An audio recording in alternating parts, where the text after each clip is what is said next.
பொதுவாக எல்லா மனிதர்களும் செழிப்பை விரும்புகிறார்கள். ஒரு நல்ல முன்னேற்றத்தை தங்களுடைய வாழ்க்கையிலே விரும்புகிறார்கள், ஏங்குகிறார்கள். ஆனால் மிக சிலரே அதை புரிந்து கொள்கிறார்கள்.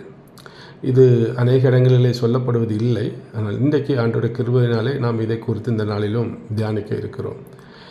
தேவன் உங்களை ஆசீர்வதிக்க விரும்பும்போது அவர் ஒரு வெகுமதி, அதாவது கிஃப்டோடு கொடுத்து உங்களை தொடங்குவது இல்லை. முதல்ல அவர் சுத்திகரிப்பதில் தான் தொடங்குகிறார். அவர் முதலில் உங்களுக்கு ஒரு கிரீடத்தை அளிப்பதில்லை, அவர் உங்களை நொறுக்குகிறார். நீங்கள் தண்டிக்கப்படுகிறீர்கள் என்பதற்காக அல்ல, நீங்கள் ஆயத்தப்படுத்தப்படுகிறீர்கள் என்பதற்காகவே இந்த காரியங்கள் எல்லாருடைய வாழ்விலும் நடைபெறுகிறது.